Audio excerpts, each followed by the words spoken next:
over here somewhere. Okay. So today I want to talk about idealism. Anybody feel like they're a wild-eyed idealist? He used to say that. My dad used to say that. You're just a wild-eyed hippie idealist. Yeah, we were saying make love, not war, and he didn't relate. It happens. But, I've noticed that with the presidential campaign and all the other, politic things that are going on, there is a level of idealism that each candidate puts out. Here's my ideal country, my ideal state, my ideal city, my ideal whatever. And they put that picture that they hold in their mind of what would be the best working thing they can imagine, and they put it out to the world. And we forget that it's an ideal. An ideal is something that very rarely, if ever, you ever attain, because you think you have an idea of what a perfect life would look like or a perfect world would look like, and when you get there, it's not quite as good as you think. You can still find a few little things wrong with it, right? So idealism is like that vision of heaven or wherever, and you hold on to it, and then when you get there, it's not as great as it could have been. It's kind of like when you buy a new car. You know that new car smell? It only lasts so long. And then pretty soon it gets dirty and somebody keys it or somebody bangs into it and there's a nick, and pretty soon it's that same old car, Same old, same old. Everything is in transition and transitory, and we talked about that before, but especially with idealism, I think it's important we talk about it, because when you become overzealous in your idealism, you end up a terrorist or a creator of war. You go to war with people who cannot get your ideal, and you think you have the one right way. So we can turn into terrorists. Now, how many people think there are terrorists in the room? Just me? You see, we all have the potential to be a terrorist. And I will tell you, we have really wanted something. Maybe it was our kids. We wanted our kids to dress differently or act differently or do better in school or whatever. And as parents, we sort of took on some terroristic kind of ways of getting them to go in that direction. Now, is there a mother that hasn't done that? Oh, sorry. I copied it. We're going to ask your daughter here, and you're going to be in trouble. Today? But I remember how my mom did it with me. It was like guilt. We love you so much, and we would do anything for you. And so, you could really apply yourself a little harder at school and bring home better grades or, whatever it was. I remember my terrorist grandmother. I am not kidding you. I wore 501 Levi jeans all through high school. That was it. That was the only kind of pants I wore, was 501 Levi's with the button fly. And I'd take the hems out and I'd fray the bottom of the edges, right? Do you know how cool that is? Everybody knew it was cool except my grandmother. My grandmother would sneak into my room after I went to sleep and cut all those frays off until I had high waters, which is the most uncool thing in the world, right? She was a terrorist. So impassioned that her granddaughter was not going to look like a ragamuffin. I was looking like a ragamuffin. So we all have the terrorists in us. It comes out in different ways. You know, we do different things to get people to behave with the way we want them to, or do it the way we want us to. We have our little tricky, manipulative mind that knows what it's doing. And so we have to admit to it. It's like Than Nhat Hanh in Touching Peace. He says, I am the rapist, I am the murderer, I am the girl that's raped, I am the one that was murdered, I am the stealer, I am the one that is stolen from. We all have it all because we're unlimited potential. We can walk, you know, the difference between you and somebody that's serving a life sentence in prison for mass murder is, you know, a bad day. That's the difference. It's like a bad day. You can go from having everything wonderful to having a really bad day very quickly. So I want to talk about that because our idealism is a little bit of the key to it. The key to having the life you really want is to not have an ideal, but is to embrace everything that happens to you, everything that's going on, and love what is. Instead of trying to get somewhere in the journey, if you could love what is every moment of every day, you would never need to go anywhere. You know, you won't have to, you know, set up these huge ideals that you're trying to meet. So I want to go back to the politics again, because this is, you know, next week you're all voting. I imagine you're all going to vote. Anybody not want to vote? Not want to. Anyone not want to, but they're going to anyway? Yeah. Okay. What I wanted to share with you was slogans from past presidential campaigns. And slogans from past presidential campaigns were their ideals, you know, their highest pictures, right? That was their slogans. And we all know, you know, that Hillary's slogan is better together, right? We've heard it a million times. We've heard Trump's is,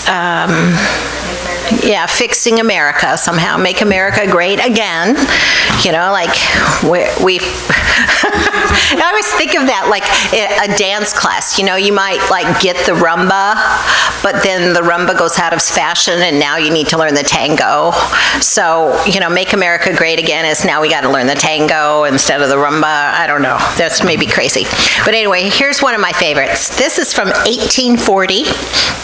It was the presidential slogan of William Henry Harrison. Tippy Canoe and Tyler too. You heard that one? I mean, do you know what that means? Was Tyler his running mate? John Tyler was his running mate, so Tyler got hooked onto the back. And Tippy Canoe, it was a battle in which Harrison defeated Temish, which I don't know who that is, but it was a battle in 1811. So he's running in 1840 on the glory of a battle from 1811. I guess there's some reason. How about do you know what this one is from? 5440 or fight.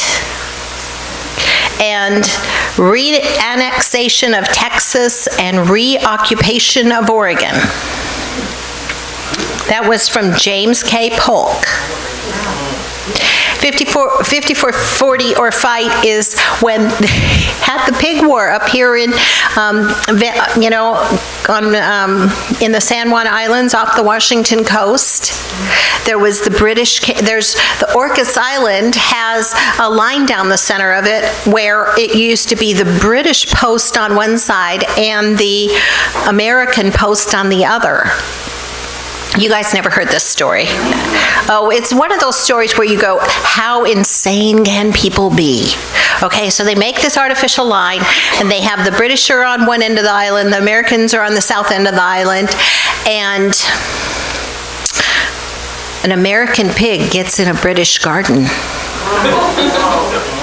And And boy, is that farmer mad. And they are ready to go to war. Well, they send in,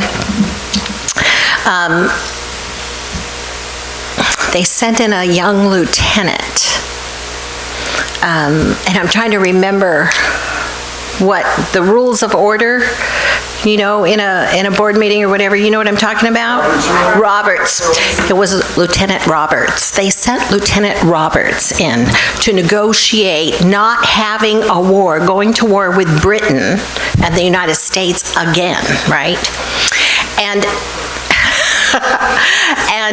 they found, Lieutenant Roberts found out that the pig was, yes, a concern to that farmer, but the real problem was that one of the British wives ran off with one of the American officers. Ooh, that's why they were going to war. Anyway, they figured out Robert's rules of order, and they figured out how to redraw the latitude line. So 5440 is a latitude line that they drew to separate Canada, what became Canada, and the United States. Anyway, very interesting, huh? I like this one. And this was a presidential campaign of Franklin Pierce. And it says, "We poked you in 44, we shall pierce you in 52. That's because Polk was the president before Pierce, right? Okay. Okay, I want you to guess whose slogan this is, because this is a good one. Vote yourself a farm. Vote yourself a farm. Very famous president. No. Long before him. It was the presidential campaign slogan of Abraham Lincoln. Vote yourself a farm. I'd vote for him today, too. I would. I'd like a farm. And then the next presidential slogan of Abraham Lincoln was, "Don't trade horses in the middle of the stream." He was running for re-election. Okay.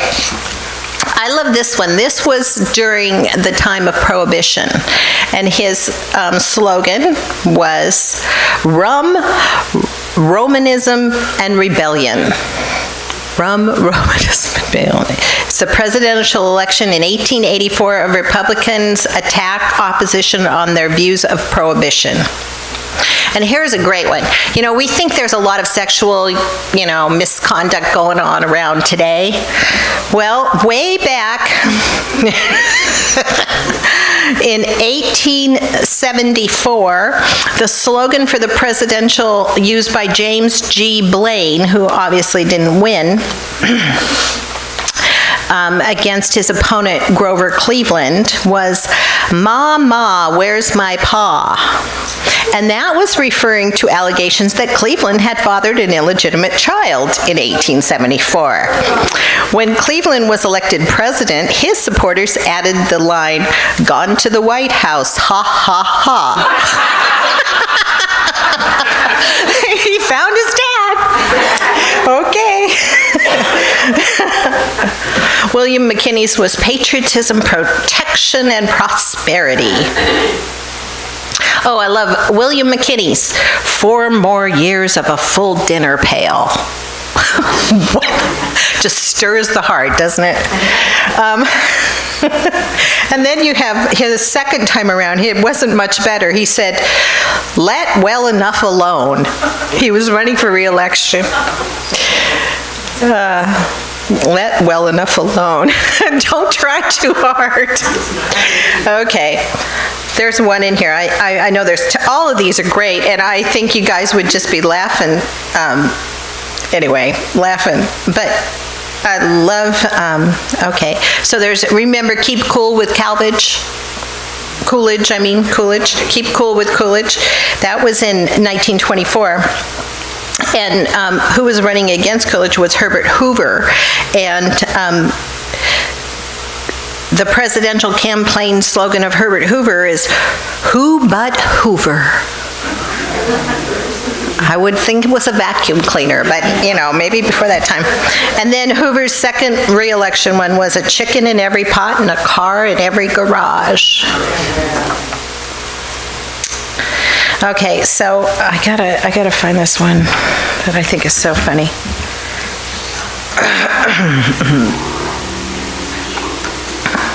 Oh, I'm just wild about Harry Truman. And it was a song, yes it was. Do it with Dewey. That's pretty racy, isn't it?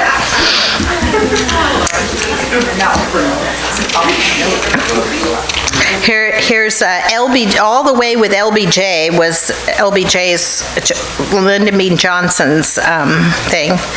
And Barry Goldwater's was in your heart, you know he's right. And then Johnson came up with another slogan that said, in your guts, you know he's nuts. Is that too great? There was one other one, and I guess I missed it. I always try to do all of these. I love that. Give 'em hell, Harry. That was his, give 'em hell, Harry was one of his little slogans. The guy who was running against, remember we had Franklin Delano Roosevelt, and he actually served 4 terms, which is 2 more than we have now. And so the first slogan of the guy who ran against him, named Landon, was defeat the New Deal and its reckless spending. That sounds a lot like today, doesn't it? And then he decided that the New Deal was like dealing cards, so he came up with, let's get another deck. Okay? And that was the card game metaphor. And then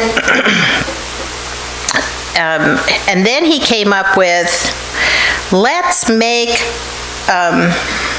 what was it? Let's make Roosevelt elect Roosevelt the ex-president. So he's running against him, so he wants to get him out of office after 4 years. Anyway, it's pretty funny. There was one of them that was in an earlier one, that his name was Johnson, and his slogan was, can you feel Johnson? I thought, what does that mean? People are so funny. Anyway, if that doesn't help you decide on who to vote for president, I don't know what will, because the slogans, no matter how bad they are better than these.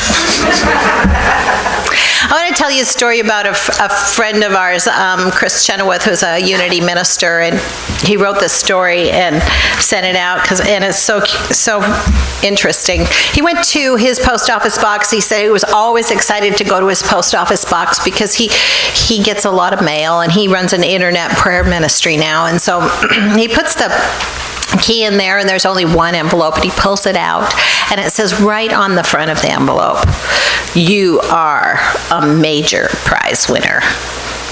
And he looked at that and thought, oh, Publishers Clearinghouse has finally found me, right? So he opens the envelope. Well, it's not from Publishers, it's from a vacation timeshare thing, and all he needs to do is go spend 90 minutes with those people, and he has won a high-tech television. He thought, wow, a high-tech television, that'd be awesome, right? Color television, yeah, high-tech color television.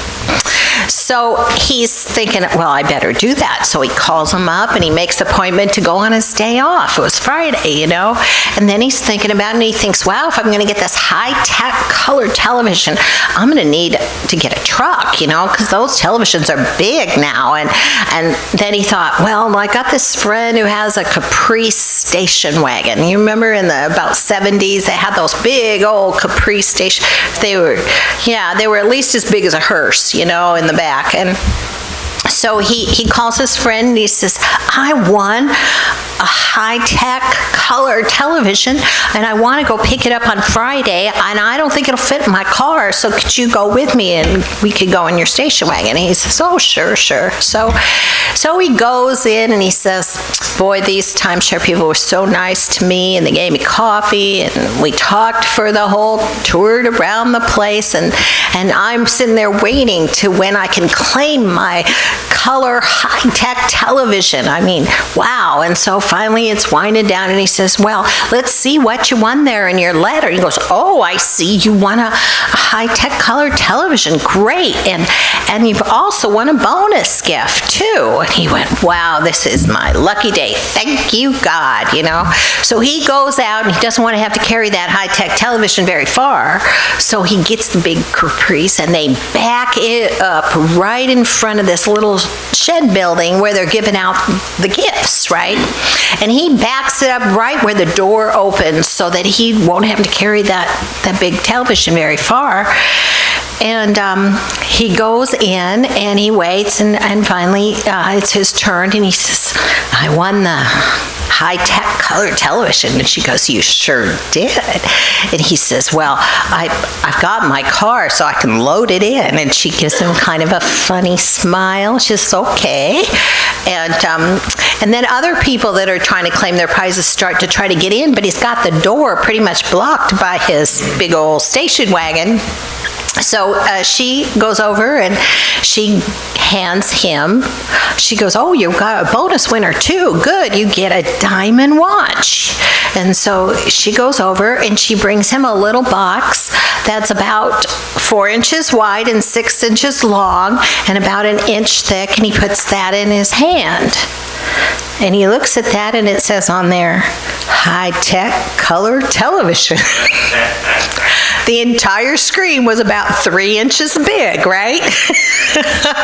And then she hands him this watch with a little diamond on it, and he's starting to get embarrassed because people can't get in, and they're saying, would somebody move this car? And, you know, so he gets out of there as fast as he can, and he says his friend had to drive home because his friend was laughing so hard he was crying and he couldn't see to drive.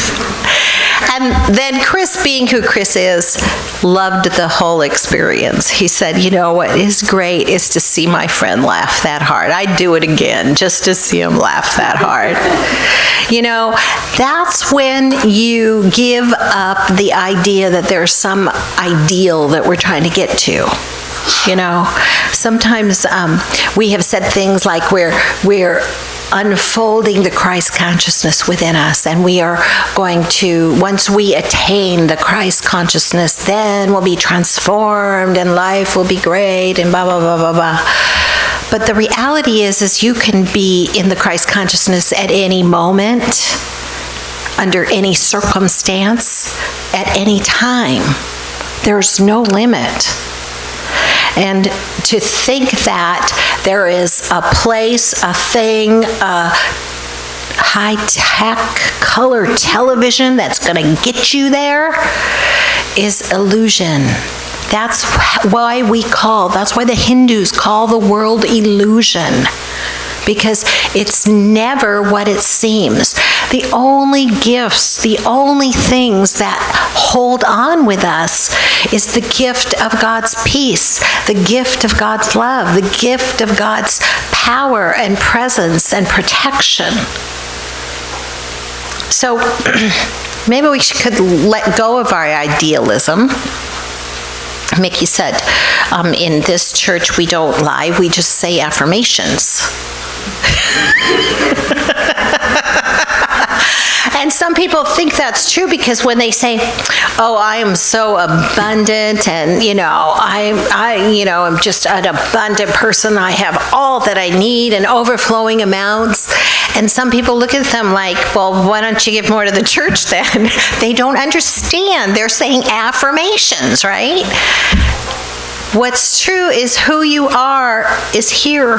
It's all here between your ears. Who you are is here. And you can be anything here, anything. But if you rely on outer stuff to make you happy, you may never get there. So, You are my ideal congregation right now in this now moment. And every single one of you has an ideal life right now in this now moment. And the homework is to just keep remembering that in the next now moment, and in the next now moment, and in the next now moment. God bless you. Oh, by the way, before we stop, I just want to remind you, I am going to visit my mom, my 89-year-old mom, after church today. I get on the plane. And I just want you to know I will have my cell phone. I think my cell phone's even in all the bulletins, but if it's not, just call the office if you have a prayer need, or you want to talk, or you want mentoring or whatever while I'm gone. You can always pick up the phone and call my cell phone. So please know that, and it's okay to call me. Especially if something really boring's going on, then it's really okay for you. But I love the boringness. Okay, God bless, and let's sing, huh?